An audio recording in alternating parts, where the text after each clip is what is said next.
ตาลูกเนี่ยเชื่อเต้บ่มีนกีปรับถาโรงจักรมวย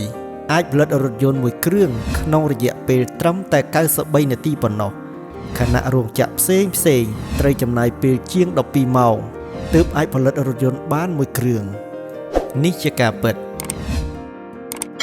តើរឿងនេះអាចកើតឡើងបានដោយសារតែម៉ាស៊ីនថ្មីមែនទេចម្លើយគឺទេអ្វីដែលផ្លាស់ប្ដូរពិភពលោកមិនមែនជាម៉ាស៊ីនទេប៉ុន្តែវាជាវិធីថ្មីមួយក្នុងការធ្វើការដែលមានឈ្មោះថា Moving Assembly Line គំនិតដ៏សាមញ្ញនេះបានធ្វើឲ្យតម្លៃរថយន្តធ្លាក់ចុះធ្វើឲ្យមនុស្សគ្រប់ស្រទាប់វណ្ណៈរាប់លាននាក់អាចទិញរថយន្តជិះបាននិងក្លាយជាគ្រឹះនៃរោងចក្រសម័យទំនើបទាំងអស់នៅលើពិភពលោកបរិះដែលអភិវឌ្ឍគំនិតនេះឲ្យជោគជ័យគឺ Henry Ford នៅក្នុងវីដេអូនេះយើងនឹងស្វែងយល់ថាហេតុអ្វីបានជា Assembly Line ត្រូវបានគេចាត់ទុកថាជាគំនិតដែលផ្លាស់ប្ដូរពិភពលោកតើមុនឆ្នាំ1913រថយន្តត្រូវបានផលិតយ៉ាងដូចម្តេចបើលោកអ្នកដើរចូលទៅក្នុងរោងចក្រផលិតរថយន្តមួយកាលពីជាង100ឆ្នាំមុនมันមានខ្សែសង្វាក់ផលិតកម្មទេมันមានខ្សែកង់វាយាទេมันមានរថយន្តរំកិលទៅមុខទេរថយន្តមួយគ្រឿងត្រូវបានដាក់ឈរនៅកន្លែងមួយកម្មកររាប់សិបនាក់ដើរជុំវិញវាម្នាក់ដំឡើងម៉ាស៊ីនម្នាក់ដំឡើងកង់ម្នាក់ដំឡើងទ្វារ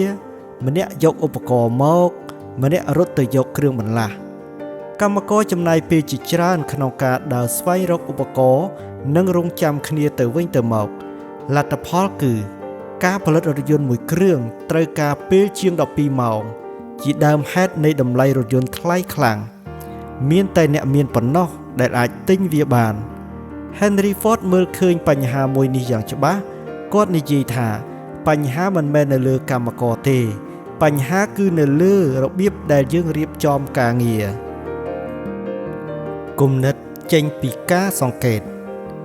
Henry Ford មិនបានអង្គុយក្នុងការិយាល័យរងចាំគំនិតថ្មីកើតឡើងនោះទេ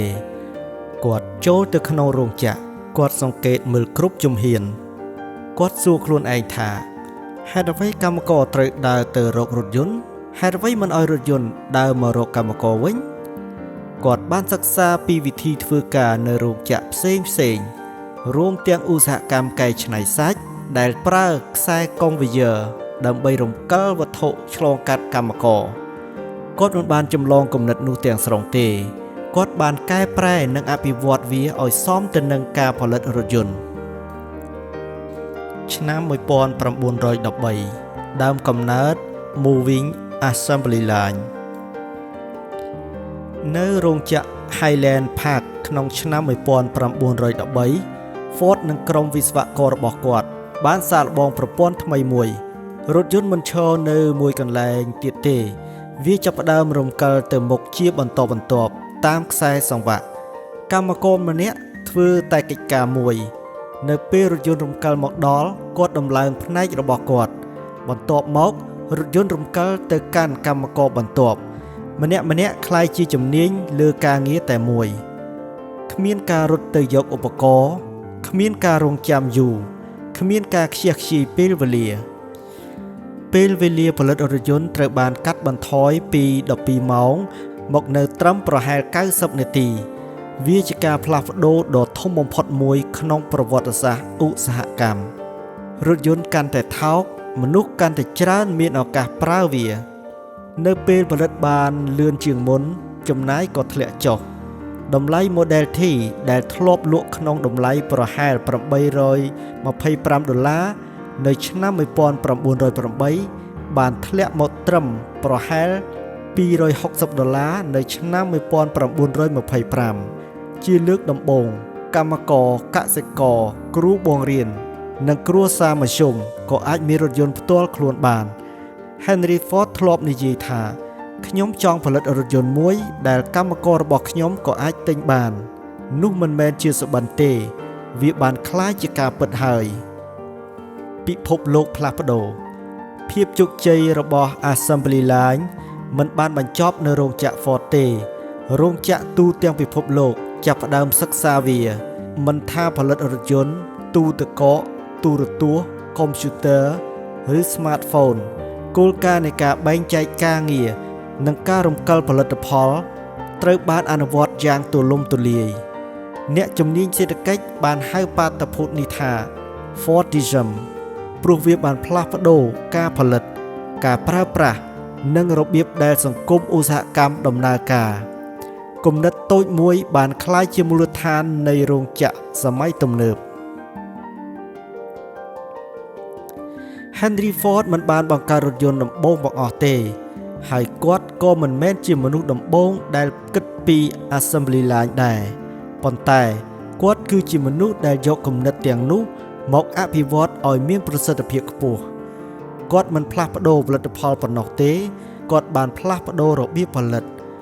ហើយនោះជាហេតុដែលឈ្មោះ Henry Ford នៅតែត្រូវបានរំលឹកក្នុងប្រវត្តិសាស្ត្រអាជីវកម្មរហូតមកដល់សព្វថ្ងៃជីវិតរបស់ Henry Ford បានបង្រៀនយើងថាពេលខ្លះដើម្បីធ្វើរឿងដ៏អស្ចារ្យបំផុតអ្នកមិនចាំបាច់បង្កើតអ្វីថ្មីទាំងស្រុងនោះទេអ្នកគ្រាន់តែសួរខ្លួនឯងថាតើមានវិធីណាដែលអាចធ្វើឲ្យយើងកាន់តែប្រសើរជាងមុនគំនិតសាមញ្ញមួយអាចផ្លាស់ប្ដូរពិភពលោកបានប្រសិនបើហ៊ានសាកល្បងក្នុងការអនុវត្តវាបើលោកអ្នកចូលចិត្តរឿងរ៉ាវបំផុសគំនិតនិងជីវប្រវត្តិរបស់មនុស្សដែលបានផ្លាស់ប្ដូរពិភពលោកសូមចុច like Subscribe និងបើកកណ្ដឹងនៅក្នុងវគ្គបន្ទាប់យើងនឹងស្វែងយល់ពីមូលហេតុដែល Henry Ford